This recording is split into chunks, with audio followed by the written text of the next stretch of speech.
여러분 안녕하십니까. 2019년 10월 24일 목요일 신문사설 비평을 시작하겠습니다. 먼저 정치교육 관련된 사설입니다. 조선일보는 정교조 교사들 정치선동 참다 못해 들고 일어나는 고교생들, 중앙일보는 참담하고 위험한 인원고 일부 교사들의 편향 정치교육, 동아일보는 조국 뉴스는 가짜뉴스, 이런 편향교육 방관할 건가? 라는 제목의 사설을 통해서 학교 내에서 벌어지고 있는 이 정치 교육을 둘러싼 이 논쟁들에 대해서 비판하고 있습니다. 편향 정치교육은 어제 오늘의 얘기가 아니죠. 정권에 따라 국정교과서까지 강제하지 않았으니까 교사의 편향을 지적하는 학생도 역으로 보면 역시 그 교사가 주장하는 정치의 반대편에 있는 편향이라고 할 수 있습니다. 다른 말로 하면 정치 입장의 차이인 것이죠. 결국 편향이 문제라는 것은 학교에서는 정치 이야기 하지 말라는 소리 아닌가요? 그럼 국가가 원하는 정치, 제도화된 정치만 남게 되는 것입니다. 학교에서 정치 교육이 다양하게 펼쳐져야 합니다. 자유로운 입장에서 주장하고 토론할 수 있어야 합니다. 이승만 독재에 맞서서 거리로 나왔던 중고등학생들은 정치 의식이 있었기 때문에 가능했습니다. 당시에 서울 수성초등학교 학생들의 경우에는 형 누나들을 탄압하지 말라라면서 초등학생들까지 시위에 나선 적도 있습니다. 지금 홍콩이든 세계 곳곳의 시위 현장에는 청소년들이 참가하고 있습니다. 다양한 정치적 입장과 목소리를 가지고서 말입니다. 중고등학교를 대학 입시 준비하는 틀에만 묶어두면 정치는 존재할 수 없습니다. 그것은 죽은 교육이고 죽은 학교라고 할 수 있습니다. 국회 관련해서 조선일보는 당원조차 암담함 느꼈다는 한국당의 표창장 수여식이라는 제목의 사설에서 조국 전 법무부 장관 인사청문 특위 등에서 활동했던 의원들에게 표창장을 준 것에 대해서 비판하고 있네요. 인사청문회에서 인사청문위원인 국회의원들이 당연히 해야 할 일을 했을 뿐인데 말이죠. 그런데 표창장을 수여하는 것은 지금 자유한국당의 문화 수준을 나타낸 것이라고 생각합니다. 그것은 결국 유권자들이 판단할 문제라고 생각합니다. 남북 관계 관련해서 조선일보는 남기업 돈으로 핵 만들고 이제 너절하다 철거, 김정은의 토사구팽이라는 제목의 사설에서 금강산 관광지구 남측 시설 철거 지시에 대한 비판을 하고 있고요. 동아일보는 금강산 관광 중단이 누구 때문인데 남시설 철거 협박하나 라면서 역시 비판하고 있습니다. 금강산 관광이 막힌 지 10년째입니다. 이젠 결론을 낼 때가 되었습니다. 이명박 정권 때부터 남북관계 경색으로 막혔는데 문재인 정부 들어와서는 북미 비핵화 협상 과정에서 미국에 의한 대북 제재에 묶이는 것처럼 되어 역시 금강산 관광을 재개하지 못하고 있습니다. 이는 미국의 눈치를 보는 한국 정부의 책임이 크다고 할 수 있습니다. 금강산 관광이나 개성공단 사업이 중단된 책임을 북핵 때문으로만 돌릴 수 없는 일이기도 합니다. 북핵 긴장 속에서도 남북 교류 차원에서 개성공단 그 북한의 그 금강산 관광 이 문제가 열렸고 남북 간의 교류 차원에서 진행되어 왔습니다.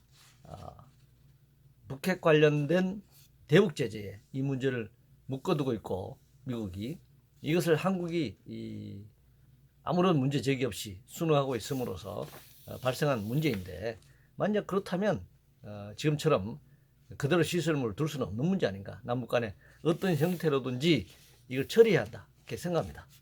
한미동맹 관련해서 중앙일보는 러시아의 카디저 침범, 한미동맹 굳건해야 막는다. 동아일보는 러시아까지 번번이 카디저 무시, 한미일 공조 강화로 대응해야 한다. 멸경신문은 카디저 도발 막으려면 한미일 안보 균열부터 메워야 한다. 이렇게 주장하고 있는데요. 한미동맹이나 한미일 공조가 약해서 러시아 군용기가 한국의 방공식별구역 카디저를 침범하는 게 아니죠. 그 반대입니다. 러시아는 한국의 방공망을 침범하는 것이 아니라 한미동맹 나아가 한미일 방공망을 지금 견제하고 실험하고 있는 것입니다. 한미동맹이나 한미일 공조가 강화될수록 하늘과 바다에서 동아시아 지역의 군사적 긴장은 높아질 수밖에 없을 것입니다.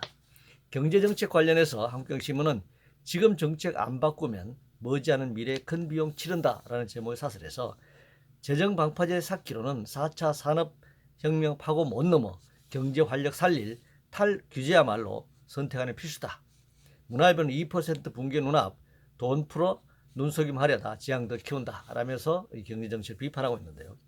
현재 국내의 경제 상황이 기존의 경제정책을 손질한다고 해결될 수 있는 그런 성질이 아닌 것으로 지금 확인되고 있습니다. 1997년 말 IMF 외환위기나 2008년 미국발 금융경제위기를 겪으면서 경제위기의 구조적인 문제는 해소되지 않고 있습니다. 규제 탈행을 하고 있는데 지금의 위기는 규제 때문이 아니라 규제를 완화 또는 철폐함으로써 결과적으로 나타난 측면이 더 크다고 할 수 있습니다.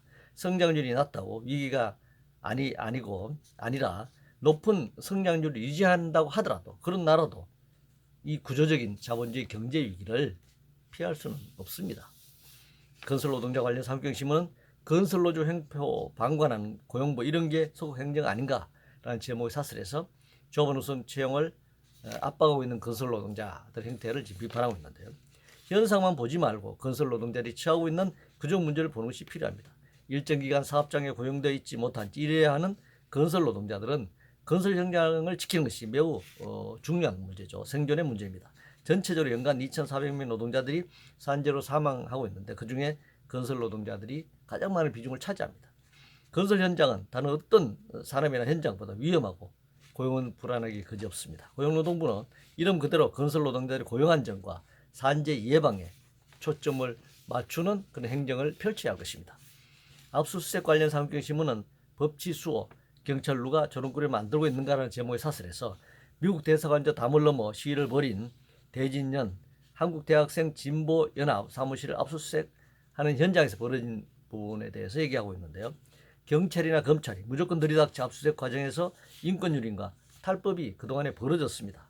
그래서 압수수색 당하는 입장에서 문제를 제기하고 따지는 것은 당연한 일이라고 생각합니다. 그동안 그렇지 못했습니다. 지난번 조국 전 장관 집 압수수색 때도 그 부인과 변호인의 문제 제기로 11시간 넘는 압수수색이 펼쳐지지 않았습니까? 저런 꼴이 운운할 게 아닙니다. 그동안의 압수수색이 불법과 폭력적으로 이루어졌다라고 하는 것을 우리가 알 수 있습니다.